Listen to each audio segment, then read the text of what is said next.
Again, it's my pleasure to introduce John Evans from Aerospace Sciences at the University of Colorado Boulder. John Evans is a good friend of mine. We did a postdoc together at the University of Texas at Austin in Tom Hughes's group, where John graduated before, I think in 2011, with a PhD in computational and applied mathematics.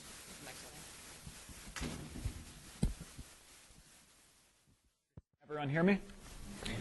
All right. For some reason, I'm not able to get all of this on here. So what I'm going to do is I'm going to try to see if I can fix this real quick with that. All right. Let's see if I can close this. Can everyone actually see that now? There we go. All right, so I'm just going to start with that. For some reason, it's having a funky thing where it's actually knocking off the right part of the screen. This will make life a little bit easier. So thank you very much for the introduction, Dominic. I have very fond memories of working with you at the University of Texas at Austin, and I miss those days. So as Dominic mentioned, I'm now at CU Boulder, where I'm at the Department of Aerospace Engineering Sciences.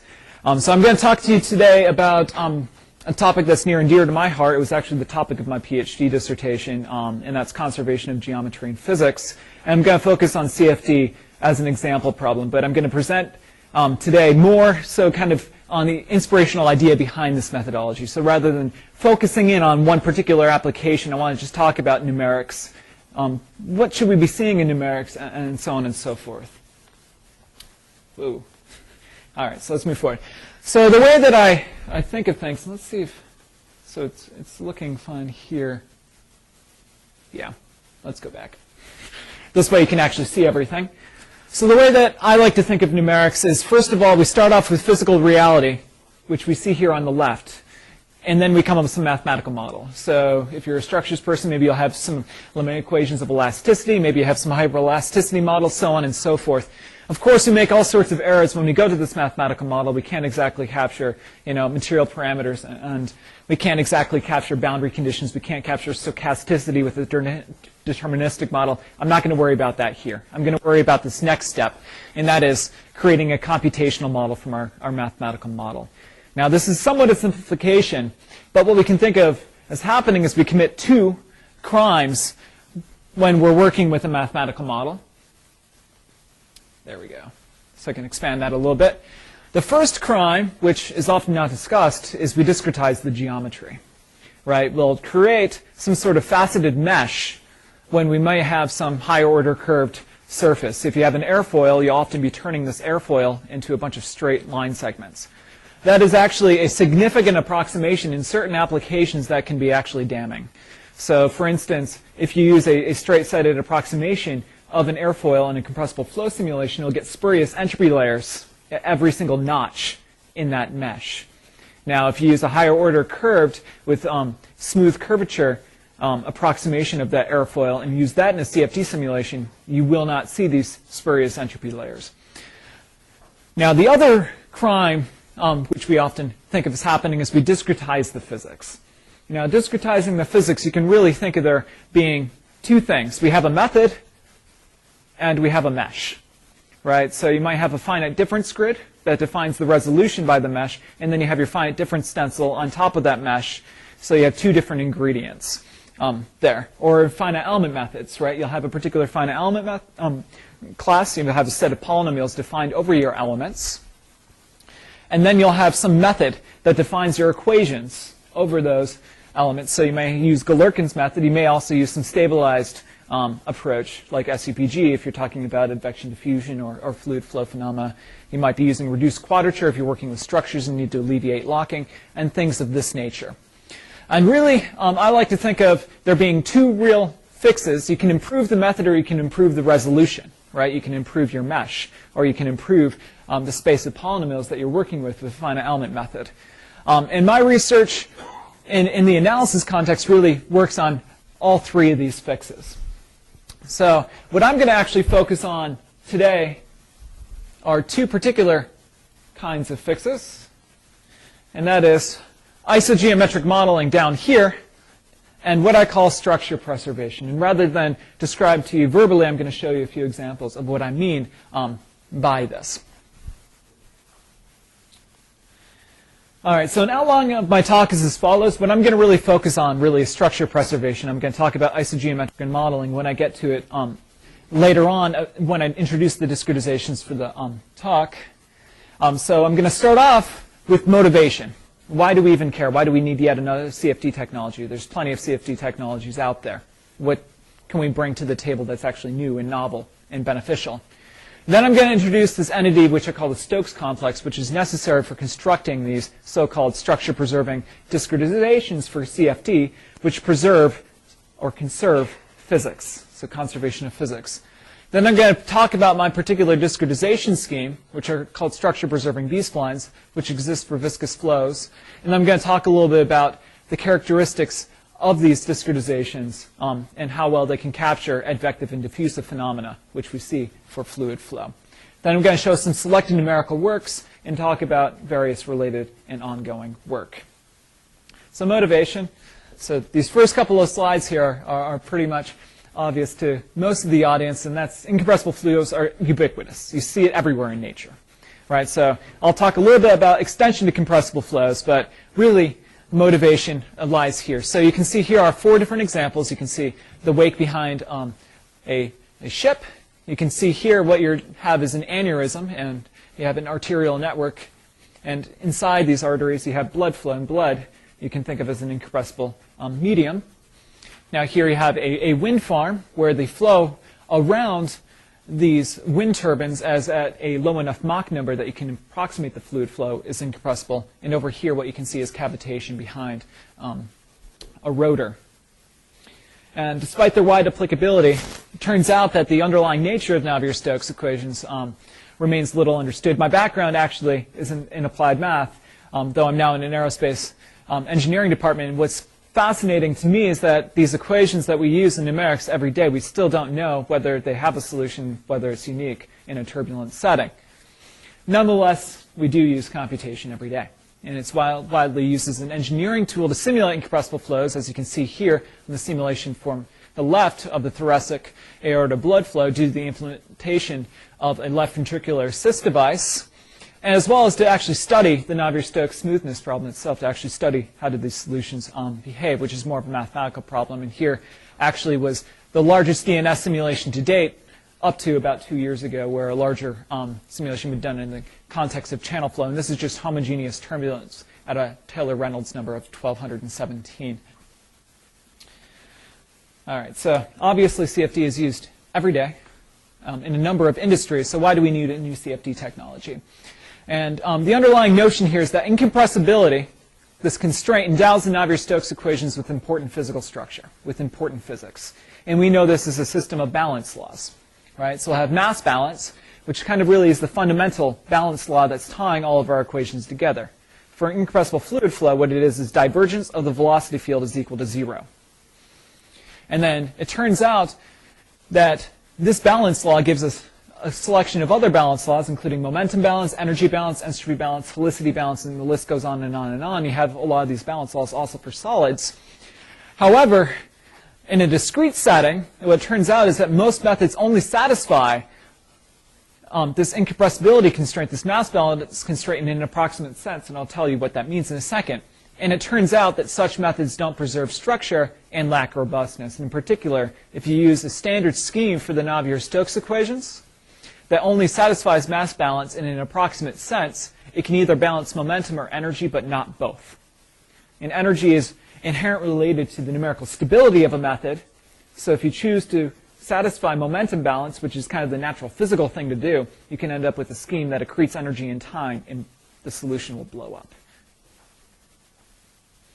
So to motivate this, what I want to turn to is actually a much simpler example. So I can talk about structure preservation. So consider this simple oscillating pendulum with a massless rod. So what we see is that this rod has length L, has a mass hanging out here, M.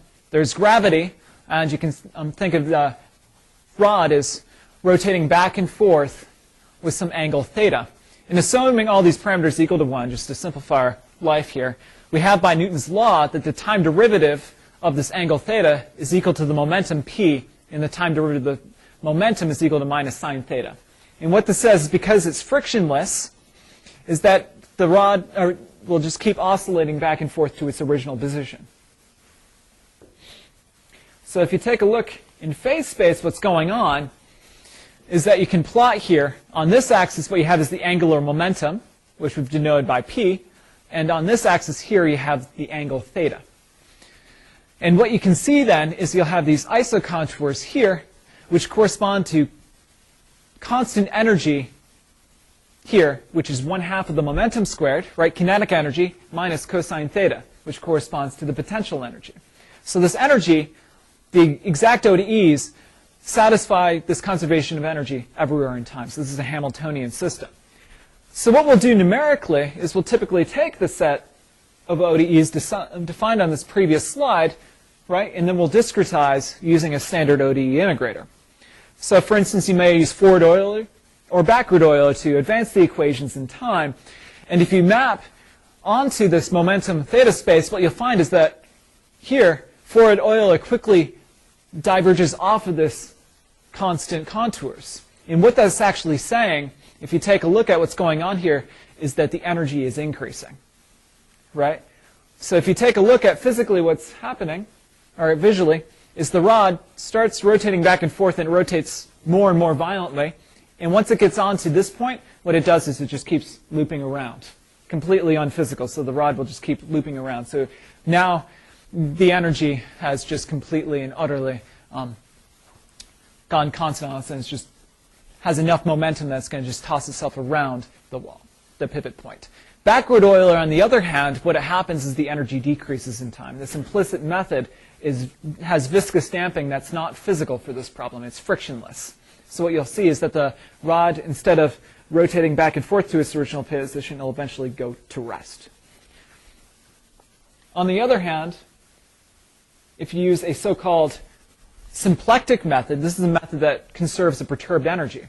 And what happens is if you simulate in time, what you'll see is that you'll get this constant approach, and you'll see that the rod has a nice periodic long time behavior, and it'll always come back to its original position.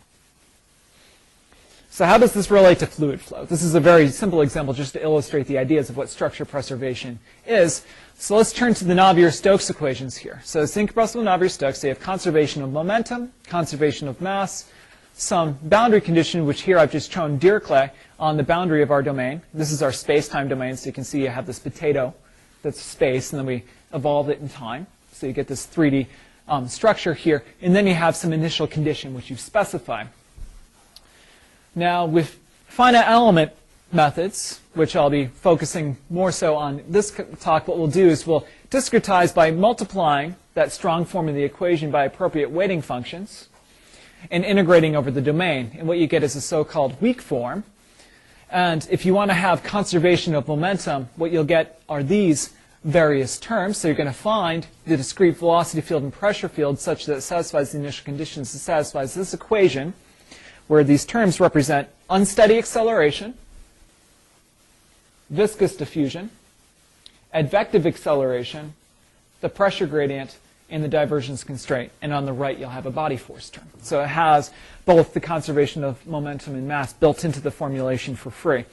And what you'll see is that due to the particular form of these terms, what you'll see is that if you plug in a piecewise constant for our weighting functions here, this viscous diffusion term and this advective acceleration term go away, and what you can show is that you get automatically a balance of momentum over your domain. So it's automatically momentum conservative.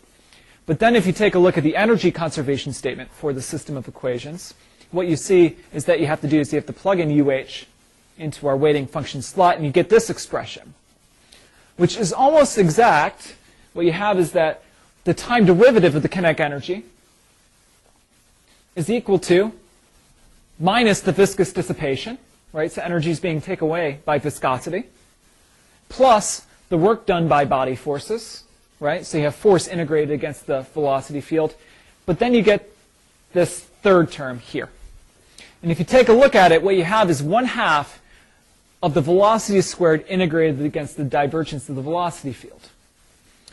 And what you can see is that this is an artificial production of energy. If the divergence is not exactly 0, it's being integrated against a positive number, right? So what you can see is that depending on the sign of the divergence, you can have either production of energy or dissipation of energy, and this is completely artificial. It's completely introduced just by the numerical scheme. And of course, it's equal to 0 if div u is equal to 0, but only if div u is equal to 0. So of course, in the continuous level, this does hold, but numerically it may not. So to kind of see the ramifications of this, consider this simple problem. What you have is what's called a two-dimensional Taylor-Green vortex, which is equal to the curl of sine of pi x times sine of pi y. And what you have is just the single vortex structure here. And what it turns out is that this is a smooth, steady state of the Euler equation, so it's the Navier-Stokes equations, with no viscosity and viscous symmetry boundary conditions. So an extremely simple problem. If you look at it exactly, it should just stay there. It's a standing vortex. So discretized, we typically lay down a grid, right? A mesh. And then we solve using finite differences, finite volumes, or finite elements. So here, what I'm going to focus on is finite elements, where we're going to approximate the solution of PDEs as a piecewise polynomial over each element, and you'd solve using Galerkin's method of weighted residuals. So one of the classical approaches using finite elements is to use the Taylor-Hood finite element, where you approximate the velocity field using biquadratic polynomials over each element. In the pressure field, using bilinear functions over each element, and then you continuously tie together the degrees of freedom between each element. So you can see this is the corresponding discretization scheme. And if you take a look at the resulting Galerkin formulation, the divergence constraint is enforced by multiplying the divergence of the velocity against functions coming from the pressure space, integrate that over the domain, that's equal to 0. And what happens is that this does enforce the divergence constraint, but only in a weak sense. And you can see that the divergence of the velocity, and you can show this, is not equal to 0 at every point in the domain. It's only weakly so. So what happens when you apply this to this Taylor-Green vortex? So what I show here is just a plot of the L2 error of the velocity field versus time.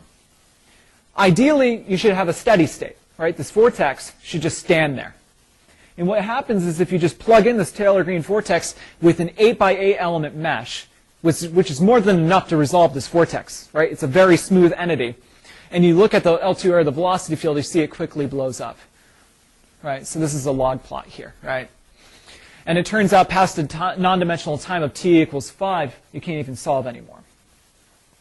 However, if you use a method which exactly satisfies incompressibility, it turned out you get a method that's stable in this Euler limit. So this is Reynolds 1000. You actually get a steady state behavior. And once you introduce dissipation via viscous diffusion, what will happen is that the corresponding vortex will dissipate away at the correct rate. So you can see these are different Reynolds numbers, so increasing Reynolds numbers. So for low Reynolds numbers, it's going to dissipate away according to viscous diffusion. Now, of course, people have known about this for years and years and years, right? That this is a really, really bad characteristic of numerical methods. So what did they do? What they'll typically do is introduce all sorts of ad hoc stabilization mechanisms, artificial viscosities, etc., to kind of correct their method. But once you introduce an artificial viscosity on the Euler flow problem, what it will do is just dissipate as well. So it'll be stable, but you'll get the wrong solution because it'll just go away. So ideally, what we'd like to be able to do is that have a method that we don't have to introduce all this artificial ad hoc properties to make the super simple problem work. So we'd like to be able to have div-free. And that really inspires these new discretization schemes that are point-wise mass conservative and then correspondingly conserve both energy and momentum. In particular, these new discretizations have a number of properties. They satisfy incompressibility constraint exactly. In a sense, they preserve important physical structure.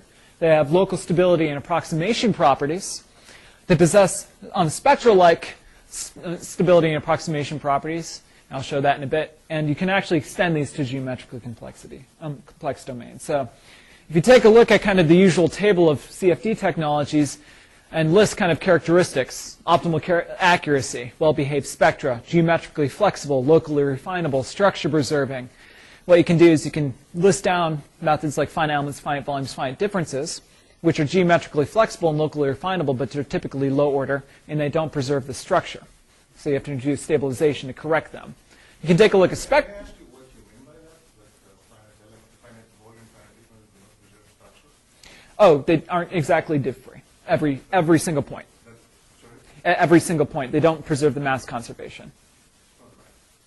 I mean, the issue you're talking about with finite difference and finite volume methods should be addressed. Oh, sure. Okay, I should say that if you The wrong finite difference. the wrong different. At least, but Right. correct. Sure. So I should say no/yes. If you use the proper staggered grid with a finite volume method, and it turns out this method I'll talk about actually extends that. But if you use a I mean, these yeah. are wrong methods you're talking about, which are not used. And if you're using them, you don't know what you're doing. Right. But what's interesting about it is if you look at the finite element literature, it's yep. This is the Yep. difference of finite, Yes. I can see what you're saying, but Yeah. the finite difference and finite volume, these issues have been addressed decades ago. Right. Using staggered methods. Yeah. Sorry. Yeah. No, I can agree with you. So if you do the wrong thing, you get what you deserve. And that's precisely the message that I have. Now, of course, one of the questions is how do you extend that to different domains? Sometimes it's difficult to have a curved geometry and have a exactly pointwise mass conservative finite volume scheme, but you have to map things appropriately. There are ways, techniques of doing this stuff and satisfy the discrete continuity to machine zero at every point. But you have to guarantee that, otherwise you break. Okay, I agree with that. That's a method that is correctly formulated. So what I'm saying, how we do this today in arbitrarily complex geometry with finite difference and finite volume methods is well understood. Okay. That's all I'm saying. Sure. Okay, great. Oh, yeah. No, and I agree that there are classes of finite volume methods. I should be very careful about saying what exactly I mean by, if you're using unstaggered, finite difference, finite volume methods that don't respect this, you can get these characteristics. If you use staggered schemes, which I would argue actually lives within this class of new methods, you do get what you have. All right. Spectral methods, in the same sense, what you can get is actually structure preserving using the right schemes, just like if you do finite volumes in the same sense. But typically you can't locally refine these unless you turn to spectral elements, and they're typically not geometrically flexible. Spectral elements, on the other hand, where you use local spectral, typically you won't patch it together correctly at element boundaries. So you typically, unless you do very special tricks on very specific geometries, you typically don't get structure preserving properties. But these new discretization schemes can give you arbitrarily high order, and it can give you geometrically flexible domains. And with some recent work, we've been able to actually go to locally refinable schemes using hierarchical B-splines, as well as they have the structure preserving properties. So, and what I would actually argue is that it really doesn't extend finite elements to high order and geometrically flexible domains, but it extends finite volume methods. And I'll show you what the degree of freedom structure looks like, and you can see that exactly. It looks like a staggered scheme. All right. Now, of course, there are drawbacks and issues to address, as with any new method. And in particular, there are three big ones that we're starting to address. Intuitive and efficient implementation. These are new functions. They're hard to take a look at. How do you actually assemble these Galerkin methods? How do you do efficient assembly? How do you do efficient formation? How do you come up with fast linear solvers? That's another issue that we're starting to address, and it turns out there are new opportunities with this because you can actually view the scheme as coming from a potential, and you can exploit this potential in linear solver technology. And then there's another issue with isogeometric analysis, and of which this method is a member of, and that's volumetric meshing, which is kind of the skeleton in the closet. I'm not going to talk about these issues. I just want to recognize them before I move forward. All right, so I should also mention this new methodology also extends naturally to compressible flows. And what it actually does is it provides a decomposition of your compressible flow fields into three parts. It'll decompose it into a soil-nodal part, or a divergence-free part, an irrotational component, or a curl-free part, and a harmonic component, which is both div-free and curl-free. And it turns out the soil-nodal component is the part that sees essentially turbulence. And the irrotational component roughly has to do with noise. And it's not always the case, but you can roughly follow this sort of prescription. And what it turns out this allows you to do is provide physically correct treatments of incompressible flow regions, including near incompressible boundary layers, where you expect the flow to go back to div-free. So what will happen is we'll knock out the irrotational and harmonic components. Well, not necessarily the harmonic components, but at least the irrotational components. And it also allows for new opportunities for turbulence modeling of compressible flows by decomposing into a turbulent part and a part that's not turbulent. So you don't want to introduce a turbulence model that hits the part of the flow that you don't expect to see that turbulent motion. All right, so how do we construct these sort of discretizations? All right, so the fundamental idea behind these discretizations is what we call a Stokes complex. And here, it derives from what's called an L2 de Rham complex, so let's go over this top line first. So what you have is a set of functions which you can attribute to scalar potentials which naturally live at points. So it's just going to be a scalar function. And suppose we take the gradient of that scalar function, right? Then we're going to get a vector whose curl is 0, because the curl of the gradient is 0. So what you can see is that from these scalar potentials, by taking this gradient operator on them, we go to a space that we can associate it with line segments. Gradient goes in certain directions that we can associate with vector potentials. Similarly, if you take these vector potentials, which naturally live on lines, and you take their curl, it maps onto another space of vector-valued functions, but with divergence 0, because the divergence of the curl is 0. So what we can see is that these are naturally div-free. These sorts of functions are associated with faces, right? It's fluxes that go through faces, and it turns out this will give us a natural space for flow velocities. And this last space is obtained by taking these flow velocities, which you can naturally take their divergence, and that will take now functions that vector-valued functions associated going through faces onto volumes, and there we'll associate a flow pressure field. So if you have a special kind of domain, so a simply connected domain, so this is a domain that doesn't have any holes or voids in it, it has a simply connected boundary, it turns out this Stokes complex is exact. And what that means is that you can represent, for instance, all of the curl-free functions precisely as the gradient of scalar potentials. So if you take a look at this, what it's saying is that not only does the gradient of these functions map onto curl-free functions, but we can represent all of the curl-free functions as the gradient of a scalar potential. Right? And the curl operator maps onto the space of div-free functions, right? That means that we can represent all divergence-free functions as the curl of vector potential on these special domains. And this is well known. And the div operator maps onto the entire space of flow pressures. And it turns out you can think of this kind of in this functional analysis point of view, or you can think of this actually in terms of integral theorems, fundamental theorems of calculus, particularly the gradient theorem, right? If you take the gradient, right, it maps these point functions onto functions that go along lines, these vector-valued functions, and if you integrate this gradient against this, right, it's just the function that you took the gradient of at value at one point minus the other.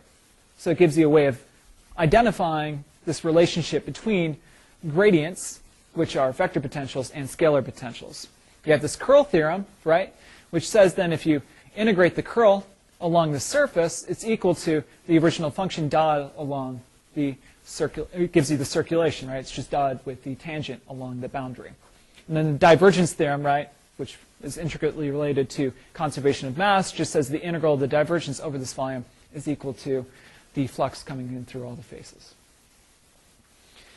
So you have a lot of nice structure in the Stokes complex. So now the question is, suppose we have a discrete Stokes subcomplex. So rather than having it for all possible functions, suppose we have discrete representations of each of these in an actual function space setting. So this is where we diverge a little bit from finite volumes. We're actually going to have a function that has the value at every single point in the domain, or at least difference from finite difference. If you interpret finite volumes as a particular kind of DG method, you can interpret it as a pointwise sense. So now what we're going to have is a set of discrete scalar potentials, discrete vector potentials, discrete flow velocities, and discrete flow pressures. Now suppose we have the same structure as I showed in the last couple of slides. What it turns out is then if you use Galerkin's method using the subcomplex, in particular this flow velocity and flow pressure space, then you don't have any spurious pressure modes, and you automatically have a divergence-free velocity field at every point. So I'm a mathematician, so I just want to show this really short proof. How do you show it's divergence-free everywhere? So this is the integral of the divergence against the pressures that I talked about a few slides ago. Well, we know that the divergence operator maps onto the space of pressure. So you can choose your pressure to be the divergence of the velocity. You get L2 norm of the divergence is 0, so it's 0 point-wise. So really simple. So what we're going to want to do is come up with the spaces of functions that give us this property. So how do we do that? So what we use are B-splines. So I want to give a little bit of a review of B-splines. I know Dominic's here, and he's an expert in the field of isogeometric analysis, which hinges on B-splines, but I want to review B-splines just if only for notation. So the way we build B-splines is using a knot vector first in 1D, which you can think of as a mesh. But as opposed to a standard mesh where you just have a bunch of mesh points, right, boundaries of this 1D grid, we're going to allow these certain points to also have a certain multiplicity. And it turns out what that will do is reduce the continuity of our functions over this particular mesh, over this knot vector. And what we do is we can define a space of piecewise polynomials over this knot vector, over this mesh, by recursion that starts off with piecewise constant on this mesh, and it uses this Cox-de-Bourg recursion relationship to build these functions over arbitrary degrees. So you can take a look at a representative space of these B-spline functions as follows. So we can see here is the quadratic case, and this corresponds to a knot vector 0, 0, 0. So this actually gives us this interpolation property here. Then 1, 2, 3. Notice that all the functions here are smooth. They're smoother than standard fine elements. They're C1 smooth, and that's a property of B-splines. And then here we've repeated 4 twice, so you get this interpolation property here as well. And then you have this last function here. And the really nice property of B-splines is if you take derivatives of B-splines, they're also B-splines, but of lower continuity and lower degree. So if you take a look at this space here, it's a space of C3, so that's 3 continuous derivatives, quartic B-spline basis functions. You take their derivatives, it maps onto the space of C2 cubics. And it turns out this is a 1D Stokes complex. These are velocities, these are pressures. You take the divergence, it maps onto this pressure space. So if you integrated this derivative of these functions against each of these functions and set that equal to 0, you would get derivative equal to 0. So you can only have the space of constants. So it turns out this is precisely the construction we can map to higher degree. So for multivariate case for B-splines, what we do is we do tensor products. We just take B-spline basis functions in each direction and multiply them by each other. So for notation, what we can do is we can say that we have a certain polynomial degree in each direction and a certain amount of continuity in each direction as well. So to talk about the curved case, what we do is we actually form curves using weighted sums of univariate B-splines. And in general, you can also use rational B-splines, but I don't want to get into that topic during today's class. So here's a representative B-spline curve, and how you actually form this is what you do is you take your underlying quadratic basis and you multiply each of these functions by these corresponding control points. And if you take a look at that resulting curve, what you get is the following. And what you can see is that this point 1 maps onto this knot, point 2 onto this knot, 3 onto this knot, 4 over here. And you can create complex geometric objects by then pulling on these control points. And then in multi-D, what we do is we form surfaces and volumes using weighted sums of these multivariate B-splines. So you can see here what you have is a 3-dimensional pipe elbow that's defined using quadratic rational B-splines and these corresponding points. And you can pull these and define whatever geometric object. And it turns out that using these B-splines now, so you can see this is a natural way of representing geometry, right? This is what's used in CAD. And using these same functions for analysis, for fine element analysis, you just use those as your basis, is an important, powerful concept that was really revolutionized when isogeometric analysis was used 10 years ago. And I'm going to use these functions as well. So to show you kind of the power in using these B-splines, I wanted to show you a couple of movies here, if they'll go. Oh, well. All right. Well, I can move here. And you can see that, for instance, in sliding contact, isogeometric analysis is extremely powerful because if you use classical fine elements, you get these faceted elements. And as they slide together, they'll get caught due to the fact that you can have these faceted edges and you'll get artificial stress singularities due to this. But with isogeometric analysis, because you have smoothness of real bodies, it can handle contact in a nice and efficient way. Hold on. I'm going to see what's going on here.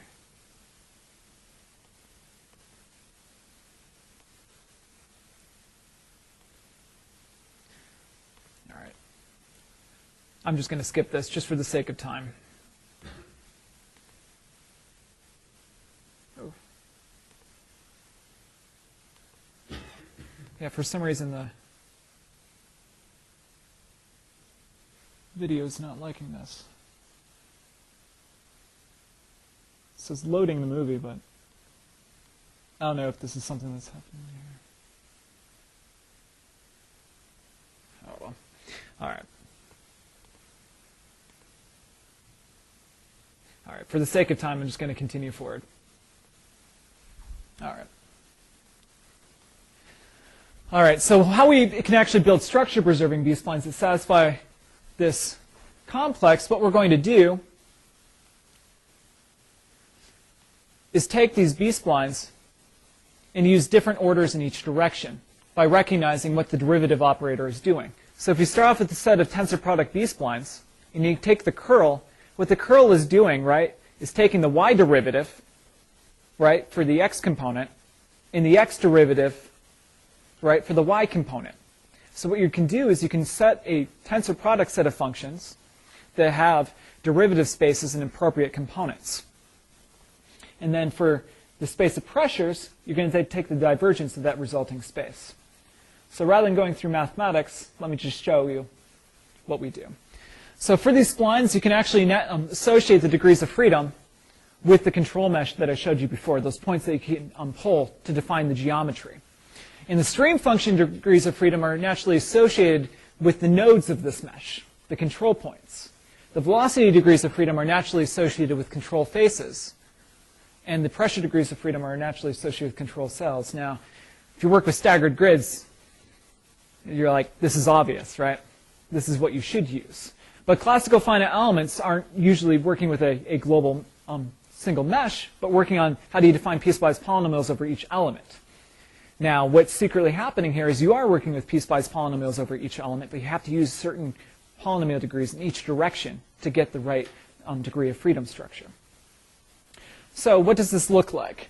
So for instance, you may take a look at the stream function degree of freedom associated with this point in the biquadratic case, and what you get is a biquadratic smooth C1 basis function associated with the stream function. Right?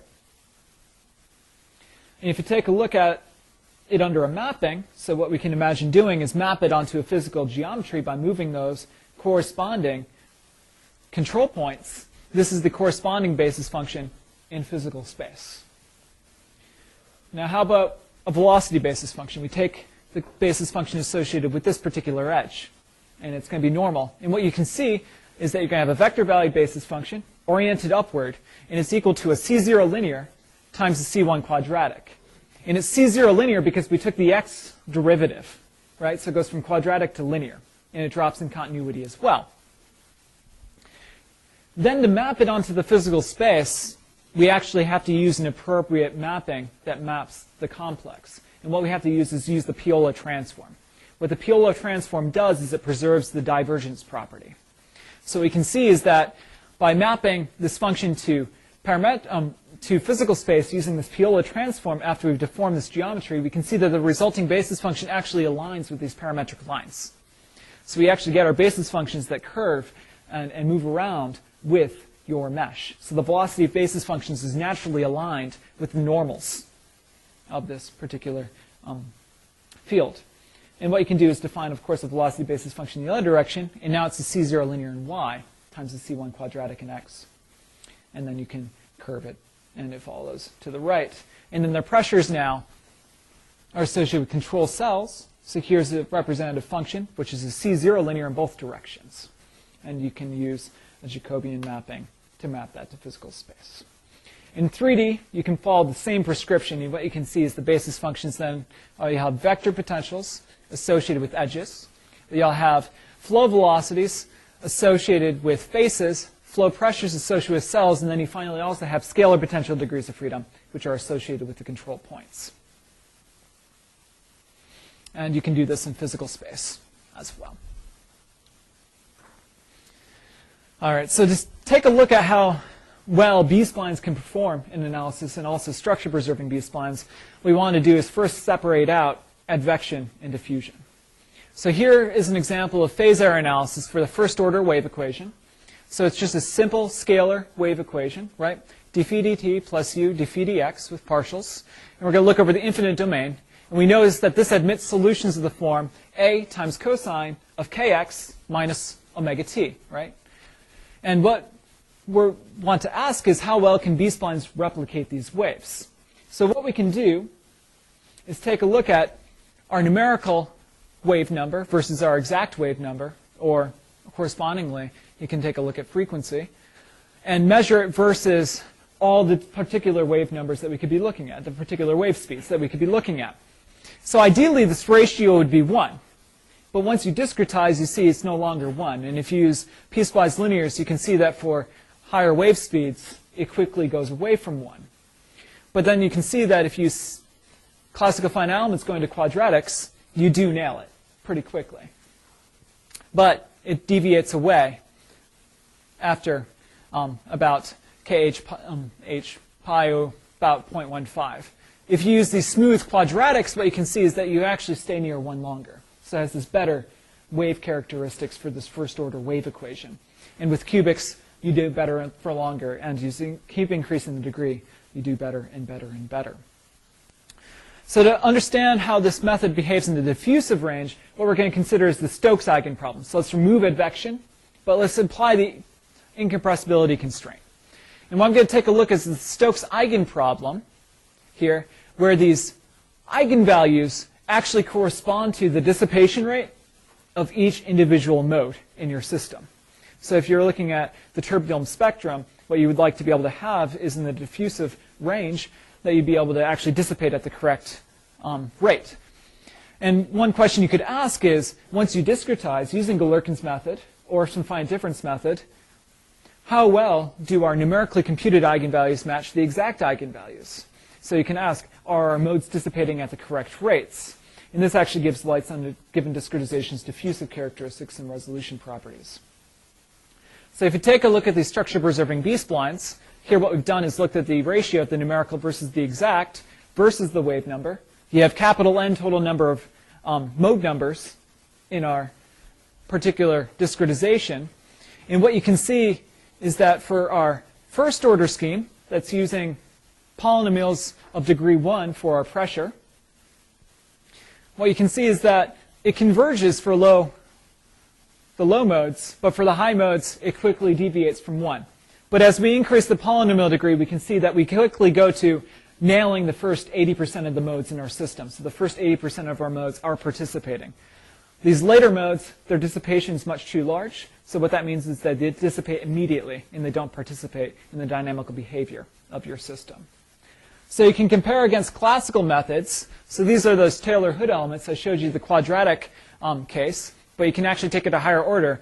And what's interesting is higher order nails these low modes, but the high modes actually diverge quicker and quicker. And what that actually corresponds to is these actual finite element discretizations. As you raise the polynomial degree, you actually lose more and more of the modes. They dissipate way faster and faster and faster. So these modes have no approximability whatsoever. So you've got way too many degrees of freedom in your system. And if you look at DG, just forget about it. So DG does a terrible job. And to kind of actually take a look at a classical finite difference scheme, we took a look at the marker in cell, which you can actually think of as the lowest order method for this. And we wanted to take a look at how did the mode numbers look for this. This is a method that you actually build an exact conservation law cell by cell.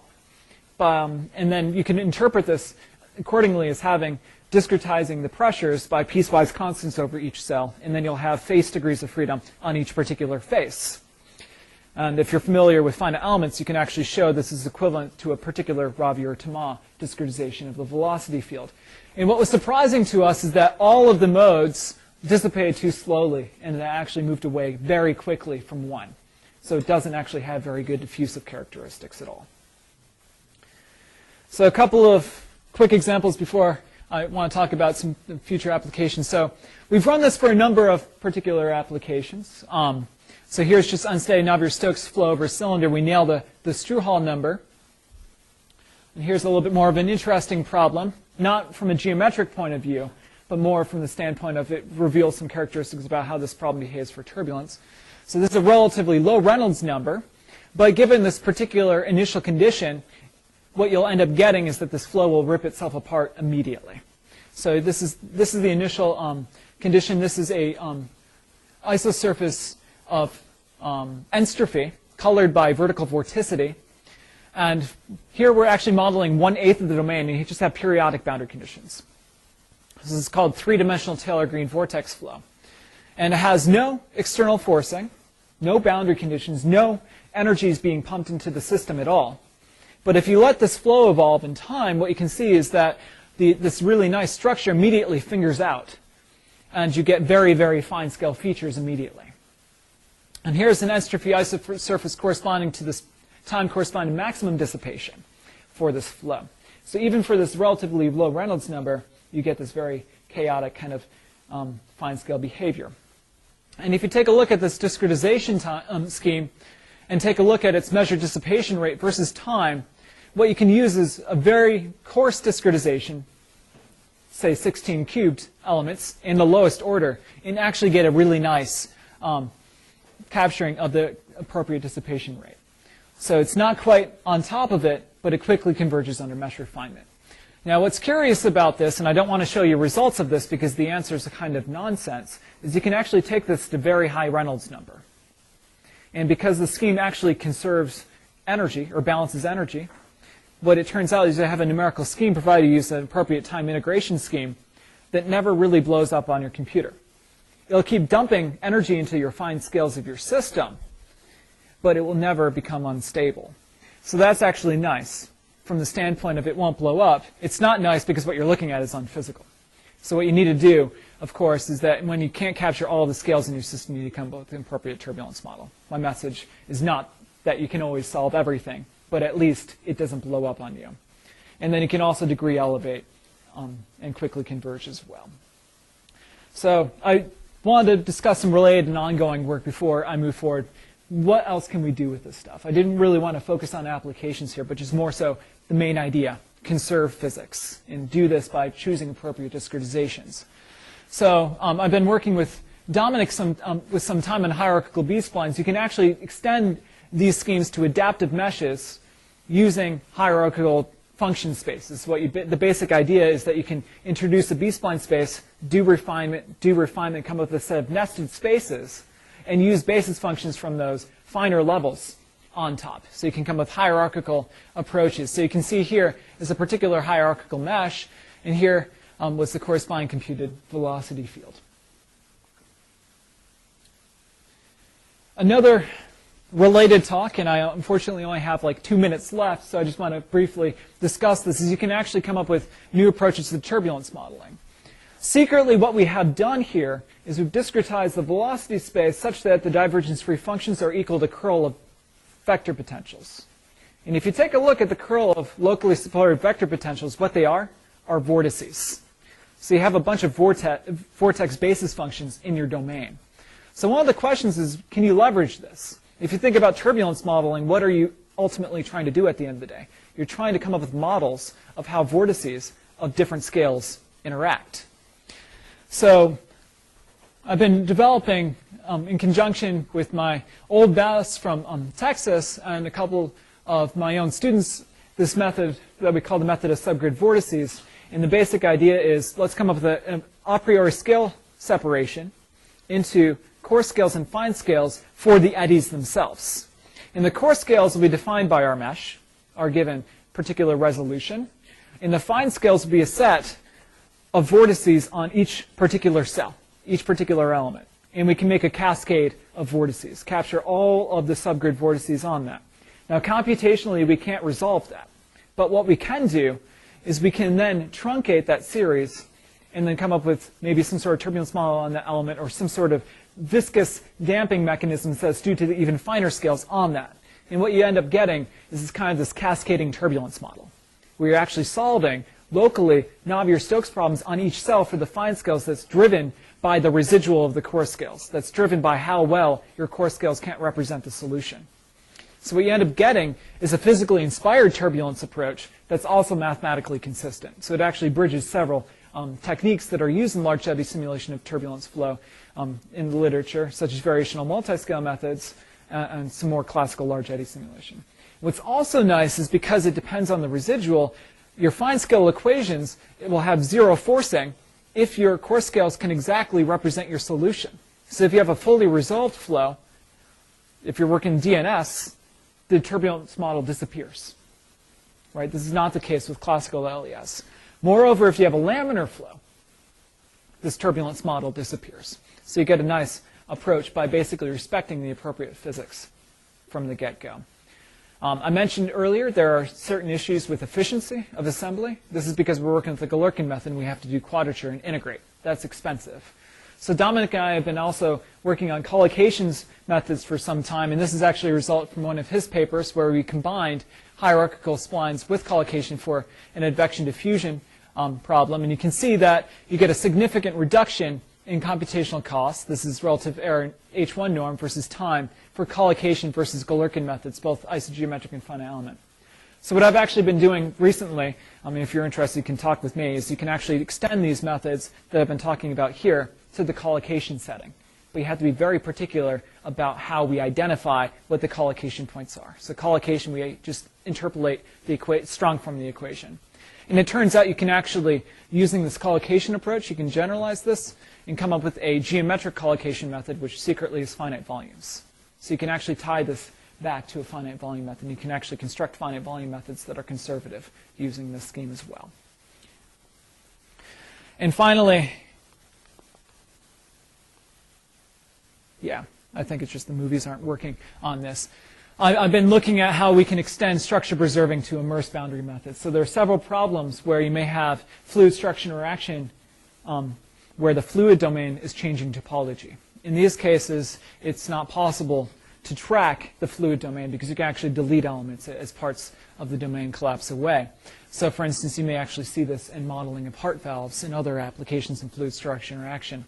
So I've also been taking a look at how we can extend these methods to immersed boundary methods, where usually the major problem of consequence is the fact that you don't have mass conservation. You can actually have flow velocity can penetrate structures because the structure is immersed.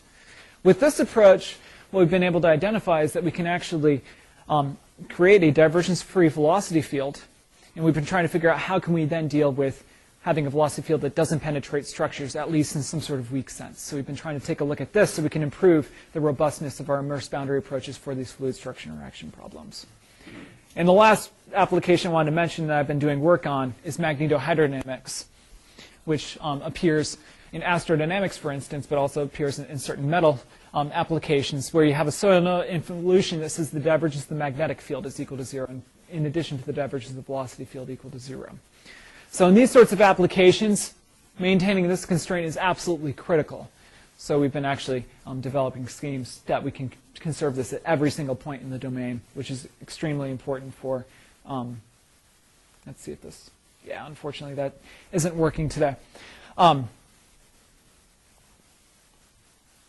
So developing schemes that can preserve this for both the velocity and magnetic field in the case of incompressible magnetohydrodynamics, and preserve this constraint also in compressible magnetohydrodynamics, which is extremely important when you actually have magnetic and pressure shocks interacting.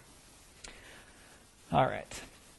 So I wanted to thank you for your time, and thanks to all of my collaborators that have worked with me on this topic over the last few years. Thank you. Thank you very much. We have not much time for questions, so and I have 2 microphones. So please be fast with the questions, and then I will try to reach you as fast as I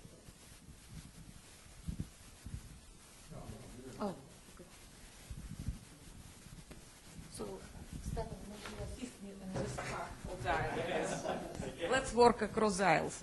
So, in kind of following on a little bit from what Fotis was saying, Yeah. Onate wrote a really nice paper maybe about 15 or 20 years ago talking about the commonality between finite volume and finite element methods. Yes. And it was based on standard interpolation schemes for finite elements and showing how they just carried out. Sure. Has anyone tried to do something similar with B-splines? Because it might be quite interesting in the light of what you're saying that it turns out to be a staggered grid, but if you're going to use one of these higher order B-splines, there might be some interesting consequences for finite volumes which could be helpful to that community as well. And it's actually really interesting because there's been a number of papers written since that paper on identifying the relationship between mixed finite element methods and finite volume methods, which is really what we're dealing with here. We're dealing with a particular set of mixed finite element methods for incompressible fluid flow.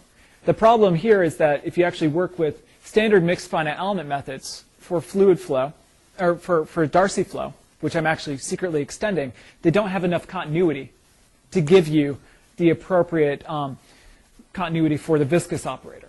And that's been really the trouble spot for finite elements, and that's why Taylor-Hood and these weakly incompressible elements were constructed. Now, recently, what we've actually been able to identify is the one-to-one mapping between these basis function degrees of freedom and a grid, right?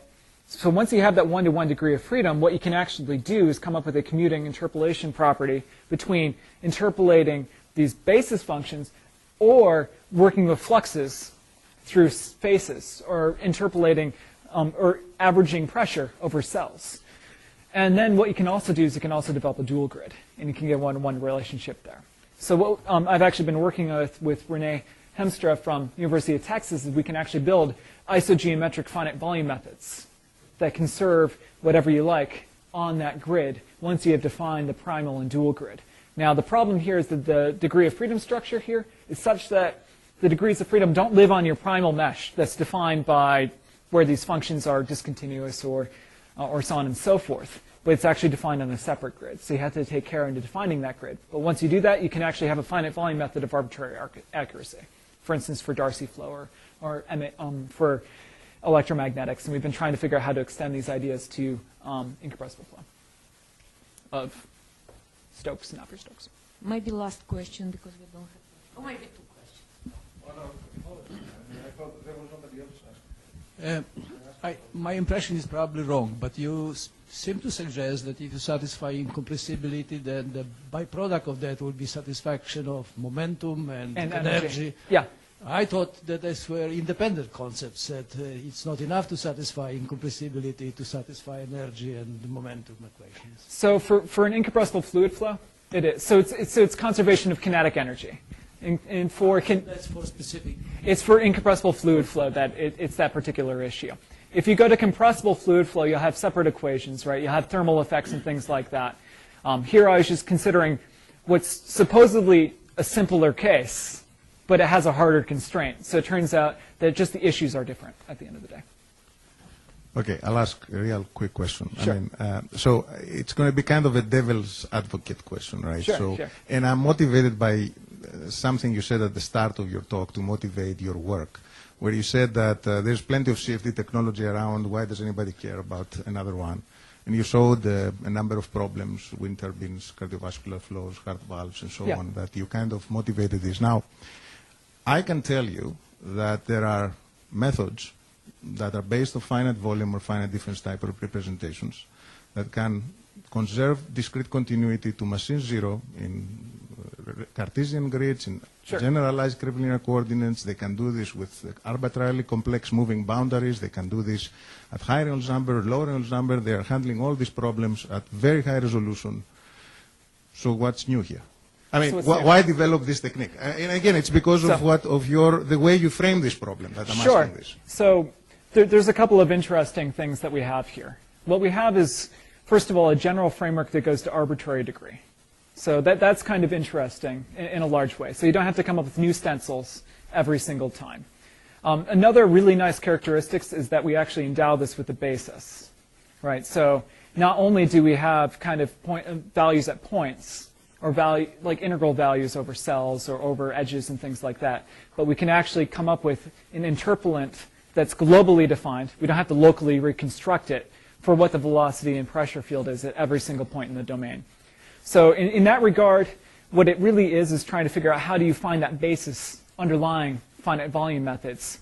And I would argue one of the things that it really brings to the table is now you can go to arbitrary degree with this method. And one of the other things that's actually quite nice about this as well is now you can come with these hierarchical descriptions of these splines. So you can do these local refinement capabilities, which you can do to some extent, say, with finite difference methods, but you have to kind of come up with ways of blending different things, and that can be particular. So you can do these tricks, but the question here is, can we avoid any tricks? Can we bring this down to the simplest concept possible? Can we embed this immediately and just try to figure out what is the mathematical structure there, and then move from that point forward. So rather than trying to catch up and get all these properties after the fact, can we just actually have them for free at the beginning? So in a sense, I think what you're saying is, and I mean, I'm a big fan of the ad hoc finite volume approach. I always think that's the way to go. But one of the advantages of your methodology is that because it's set in a weighted residual framework, you immediately have access to all the tools of numerical analysis that would be much more difficult to apply. So you can say things about the numerical attribution. And I think that's also a very interesting point, because now you actually have a way potentially of proving properties for finite volume methods by mapping those finite volume methods onto this framework. So if anything, it gives kind of a mathematical basis for these. But I do believe that it generalizes, for instance, to arbitrary order, to arbitrarily map domains in a certain sense, because you need to integrate all of these quantities in order to kind of get the exact conservation. You need to have some quadrature rules. So here we actually have the underlying basis to do that. I wanted to point out that Just a second. Oh, this is old. Okay. Okay, unfortunately, I have to close discussion, but all of you know we have reception. Let's thank the speaker. Thank you. Thank you. Yes, you can.